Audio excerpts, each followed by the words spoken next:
Spoštovani udeleženci, predstavniki pristojnega in drugih ministrstev ter nacionalnih ustanov in vsi, ki vam je mar za izobraževanje odraslih. Mar nam je slogan, ki ga v tednu vseživljenjskega učenja kar precej uporabljamo in se pri tem zahvaljujemo Mocisu iz Slovenije, ki je ta slogan upeljal. Res, mar nam je. Lepo pozdravljeni na 23. andragoškem kolokviju, osrednjem strokovnem dogodku tedna vseživljenjskega učenja in enem od več kot 7000 dogodkov po vsej Sloveniji. Tukaj se vrtijo posnetki z nacionalnega odprtja, ki ga je organizirala Ljudska univerza Kranj, čudovit dogodek 10. maja letošnjega leta. Andragoški kolokvij je obenem tudi posvetovalni dogodek projekta EPO, ampak o tem nekoliko kasneje, v prispevku. V tem trenutku pa vam želim v imenu ekipe TVU na Andragoškem centru povedati nekaj čisto praktičnih zadev. Najprej, prosim, dajte svoje telefone na tiho. Potem pa se opozarjam na gradivo, ki ga imate v svojih mapah. Tam je program, morda najvažnejši, pa en kup letakov, ki spremljajo vsebine današnjega dogodka. Med njimi bi izpostavila predvsem evalvacijski vprašalnik, pa tudi potrdilo. Vprašalnik, prosimo, izpolnite in ga ob odhodu oddajte, se nam pomaga vedno znova izboljšati naše dogodke.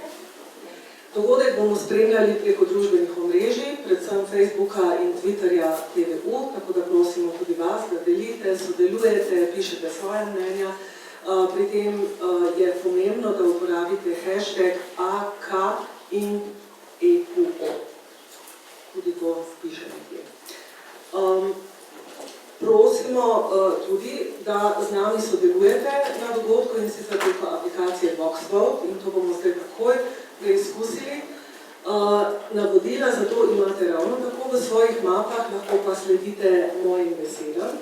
Skratka, prenos mobilnih podatkov ali pa se priključite na Radisson Guest internetno omrežje.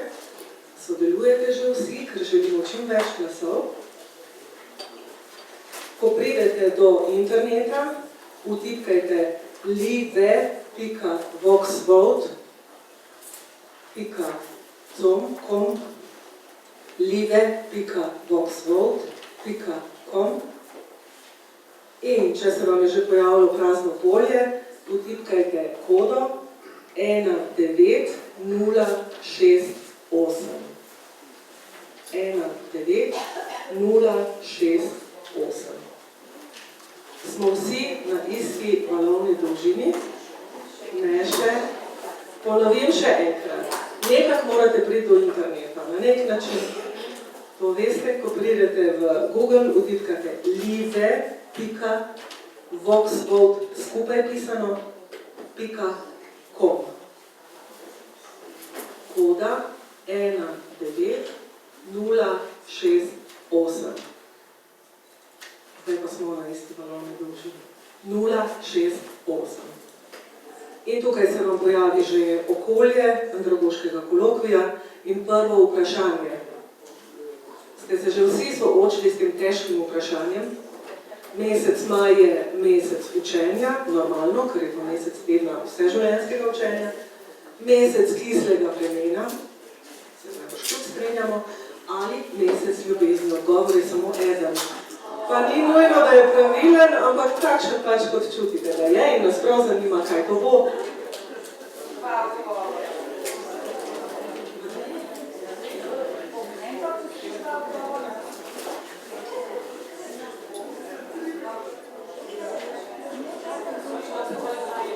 Odgovori ne bi se takoj, teh vprašanj in odgovorov bo več, takoj se bodo pojavili tudi na ekranu.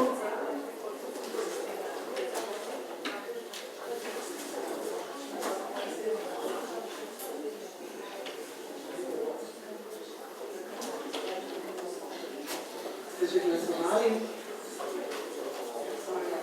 Mesec učenja, mislim, da smo bolj ravnali tako, kot je pravilni odgovor.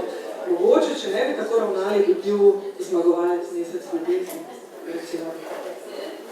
V redu. Kolokvij je eden v zaporedju strokovnih dogodkov, namenjenih prenovi nacionalnega programa izobraževanja odraslih. Te dogodke smo in bomo zasnovali seveda na Andragoškem centru Slovenije skupaj z Ministrstvom za izobraževanje, znanost in šport. In v tem trenutku vabim našega direktorja, magistra Andreja Sotoška, da kot gostitelj spregovori nekaj besed, potem pa predajam besedo svojemu sodelavcu, magistru Petru Beltramu, ki je vsebinski nosilec in povezovalec dogodka. Hvala lepa. Ja, lep pozdrav. Lep pozdrav tudi v mojem imenu in pa imenu kolegov in kolegic Andragoškega centra Slovenije in pa seveda velikega hvala tudi vam, da ste si vzeli čas, da ste se udeležili današnjega dogodka in pa programa in da bomo skupaj razmišljali in aktivno sodelovali. Kot je že kolegica Zvonka povedala, to je osrednji strokovni dogodek tedna vseživljenjskega učenja vsako leto in je namenjen današnji dogodek predvsem temu, da se nekako vpeljemo v obdobje priprave novega nacionalnega programa za izobraževanje odraslih v Sloveniji za novo desetletje, se pravi 2021-2030 in seveda, da razmišljamo, kako postaviti okvir temu programu, kako zastaviti prioritete, prednostna področja in pa kje je domet tega našega programa, nacionalnega programa. In seveda to je seveda samo eden izmed prvih dogodek, izmed vrste dogodkov, ki jih bomo nekako v naslednjem letu tudi organizirali, razmišljali skupaj z vami, načrtovali tudi medsektorsko. In seveda mislim, da je kar pomembno, da smo nekako v nekem prelomnem obdobju sprememb, ki se dogajajo na našem področju, tudi v drugih področjih. In vsi vemo in smo prepričani, da je tudi naše izobraževanje odraslih eno izmed ključnih medsektorskih področij, ki dejansko s svojimi rezultati vplivajo izrazito tudi na druga področja sektorska, kot so zdravje, kultura, sociala, ekonomija in podobno. Tako da je treba tudi medsektorsko razmišljati, tako da tudi kolegi, ki niso direktno izobraževalci odraslih, da so zelo povezani z našim področjem, so povabljeni, bodo sodelovali, bodo skupaj z nami razmišljali, kako to medsektorsko zgodbo nastaviti v novem desetletju. Vsem skupaj želim veliko dobrega počutja med nami, aktivnega sodelovanja in pa seveda prijetnega bivanja. Hvala lepa. Hvala lepa. Idemo naprej po programu. Včeraj je bil podatek, da je trenutno na Trilogu 3,15 metra snega 31. maja, kar je pravzaprav en tak podatek, da opredeli nekako polje vseživljenjskosti učenja. Naslov današnjega kolokvija kaže pod nacionalnemu programu, naslov tega mojega kratkega uvodnega prispevka je pa kaže pod kolokvijo.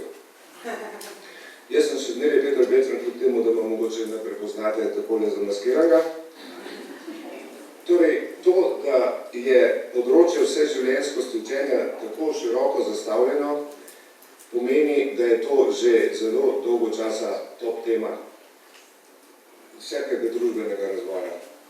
Zato še nikoli niso bili tako središču pozornosti izobraževanja, usposabljanja učenja na vseh področjih in ravneh. Razumljivo, ker prav vse je odvisno od naših ravnanj, če malo poenostavimo. In če bodo ta še naprej tako brezumna, se nam zelo slabo piše. Časa za razsvetljenje je ravno še toliko, da je utemeljeno upati. To upanje pa treba opredeliti z načrti in zavezami za njihovo uresničitev. In zato gre. Da imajo vsi razvojni dokumenti, ki načrtujejo prihodnost med temeljne pogoje za razvoj vrščega znanja, njegovo pridobivanje in uporabo vseh življenjskih obdobij. Ker gre za razvojne dokumente, vsak od njih vključuje tudi instrumente za uresničevanje zastavljenih ciljev. V okviru vseživljenjskega učenja je izobraževanje odraslih postavljeno na zelo visoko raven pomembnosti. In zato bi radi danes ugotovili, kam med temi razvojnimi dokumenti lahko umestimo novi nacionalni program izobraževanja odraslih in v kolikšni meri je njegov domet opredeljen ali pogojen z ostalimi razvojnimi načrti. Radi bi si pač začrtali prostor in opredelili povezave s sistemskim okoljem. Kot rečeno, Gre za prvi dogodek na temo priprave novega nacionalnega programa, ki mu bodo sledili še mnogi, na primer medresorsko usklajevanje, s katerim bomo skušali doseči boljše sodelovanje in iskanje povezav oziroma sinergij z ostalimi resorji. Sodelovanje z lokalnimi skupnostmi in ostalimi medobčinskimi povezavami. Sodelovanje s socialnimi partnerji. Opredmetenje in implementacija vseh novosti zapisanih v novem zakonu o izobraževanju odraslih, na primer javna mreža, javna služba, letni programi, financiranje. Za vse te razprave bo še dovolj časa in priložnosti. Danes pa se bomo osredotočili na naslovno temo kolokvija.